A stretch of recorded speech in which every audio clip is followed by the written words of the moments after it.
Alright football fans, every single spring, for 3 days, the football world becomes completely engrossed in the NFL draft. But as one insightful article points out, there are really two versions of the draft happening simultaneously.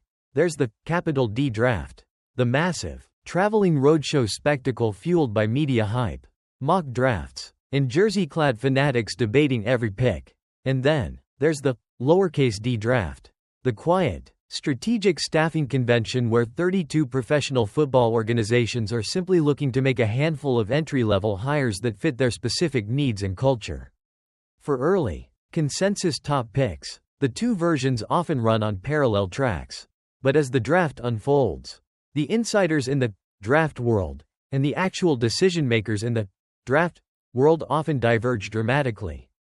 And that's when things get interesting, and sometimes, as one high-profile case showed this year, downright embarrassing for the hype machine.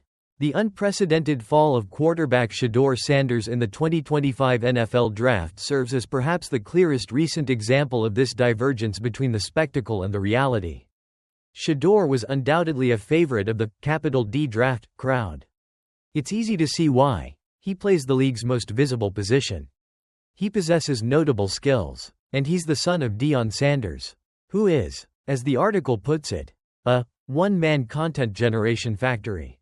In the high-volume, low-stakes world of draft debate, Sanders became a Rorschach quarterback, someone analysts and fans could project anything onto without much definitive evidence to counter it.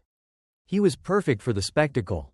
Turns out, though, the lowercase-d draft crowd, the ones inside NFL organizations, the ones actually making the decisions and the phone calls, saw things very differently. While the spectacle touted him as a potential top 10 or first-round pick, NFL teams repeatedly passed on Sanders. They passed on him 4, 5, even 6 times, ultimately selecting 143 other players, including 5 other quarterbacks, before the Cleveland Browns finally took the plunge in the 5th round at pick 144. This showed a massive, undeniable divergence between the public narrative and the private team evaluations. The article points out that plenty of analysts and media figures in the draft world clearly overvalued Sanders as a high first-round talent. While acknowledging that draft misses happen all the time, it's like weather forecasting. Nobody expects perfection. The article suggests analysts should at least be humble about their misses. And this brings us to a specific criticism highlighted in the article, aimed at ESPN's Mel Kiper Jr., who is framed as the avatar of the draft spectacle. The article argues that Kiper deserves special scrutiny for what's called his embarrassing 3-day-long fit of spluttering indignation on Sanders' behalf. It quotes Kiper declaring, after Sanders was finally picked, that the NFL is clueless for 50 years when it comes to evaluating quarterbacks. They have no idea what they're doing. The article criticizes Kiper for trotting out the classic, overlooked QB rationale, like Tom Brady, without acknowledging that most overlooked quarterbacks were overlooked for very valid reasons. This critique frames Kiper's reaction as an extreme example of analyst pride refusing to accept that their projection was simply wrong and that NFL teams evaluated the player differently. The article also suggests there are lessons in the Sanders story beyond just pure talent evaluation. It points to lessons in talent promotion and advocacy. It's noted that Sanders' loudest advocates, from external media like ESPN to the Colorado podium led by Deion Sanders, didn't exactly help his cause. The implication is that teams might be wary of drafting a player who comes with the potential for constant bloviating, both from external media sources and perhaps even from the player's own camp, about why he should be starting immediately. This adds a layer that external hype and advocacy, while potentially boosting a player's public profile, might, in some cases, become a complicating factor for teams concerned about managing personalities and expectations.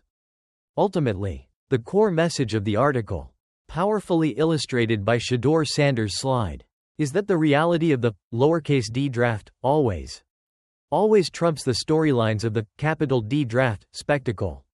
The NFL made it clear its actual priorities were not aligned with the media hype.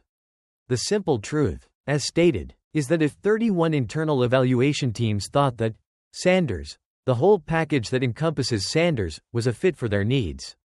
Their schemes, their culture, and their price point. They would have selected him long before pick 144. The weather forecasting analogy is used again to drive the point home. You can promote your draft expertise and track record. But if the actual outcome, the skies dumping rain, contradicts your forecast, predicting sunshine, the reality speaks louder. And, the article concludes, you don't want to be the guy yelling at the clouds when your prediction is wrong. Shedeur Sanders' draft slide is a powerful case study demonstrating that NFL teams prioritize their own rigorous evaluations and strategic needs above external narratives and media hype, no matter how loud the spectacle gets.